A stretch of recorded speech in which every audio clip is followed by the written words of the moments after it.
Mkutano huu umezungumza mambo mengi, lakini labda ya muhimu zaidi ni kwamba kwanza tumepitia maazimio ya mkutano wa wakuu wa nchi hizi za ukombozi ambao ulifanyika mwaka jana Afrika Kusini. Maazimio hayo yalihusu kwanza kuangalia hali ya kisiasa katika eneo letu la kusini mwa Afrika na kuangalia ni namna gani vyama vyetu vinakwenda nje ya lile lengo la kwanza la ukombozi. Lengo la kwanza ilikuwa ni kupata uhuru wa bendera. Baada ya kupatikana uhuru wa bendera, jukumu kubwa la vyama vyetu limekuwa sasa kuhakikisha tunachochea maendeleo ya kiuchumi na maendeleo ya kijamii. Vile vile katika maazimio ya mikutano iliyopita ni kwamba nchi zetu lazima ziimarishe uhuru wake, sio tu kwa uhuru wa bendera, uhuru wa uchumi, lakini uhuru kwa maana ya kuwa pamoja kama nchi ambazo kihistoria zimekuwa pamoja, na kuangalia changamoto zilizoko sasa hivi. Kuna mabadiliko ya kijiopolitiki, kuna migogoro huku na kule, na kwa hiyo nchi zetu zinasimama imara vipi kwa kukabiliana na migogoro mbalimbali inayotokana katika nchi nyingine. Kwa hiyo hilo ni eneo kubwa ambalo tumezungumza. Kiujumla tumezungumza masuala ya siasa, uchumi na maendeleo ya kijamii katika eneo letu la ukanda wa nchi za kusini mwa Afrika, ili kuhakikisha kwamba uhuru tulioupata unaendelea kulindwa na unaimarishwa na jitihada hizo za kuwatumikia wananchi. Labda niseme katika eneo hili nchi zetu zimefanya mapitio ya maendeleo mbalimbali yaliyotokea katika nchi zetu.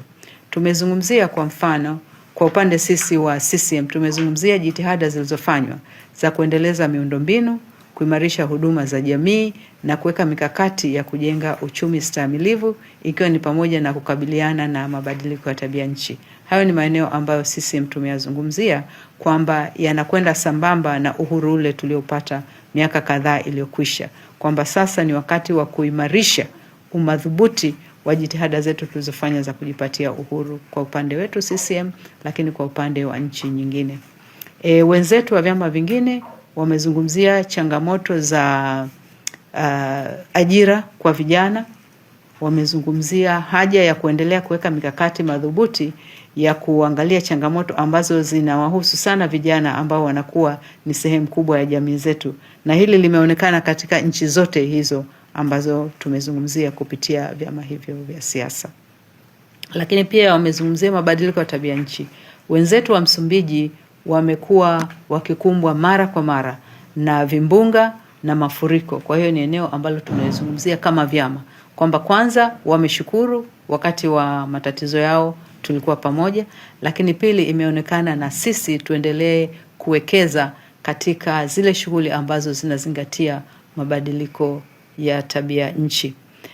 Wenzetu wa Afrika Kusini, wa Namibia, wa Zimbabwe hawakuwa na kitu tofauti na hiki, kwamba nchi zetu hivi sasa zinakabiliwa na ongezeko la vijana, changamoto za upatikanaji wa ajira, haja ya kuwawezesha wanawake, na imeonekana kwamba wanawake ni sehemu muhimu sana ya uchumi wa nchi zetu, ni sehemu muhimu ya ukombozi wa bara la Afrika. Kwa hiyo tuendelee kuimarisha ile mikakati ya kujenga jamii jumuishi, kujenga uchumi jumuishi na uchumi stahamilivu. Haya ni mambo makubwa yaliyozungumzwa katika kikao chetu cha leo cha makatibu wakuu wa vyama vya ukombozi kusini mwa Afrika.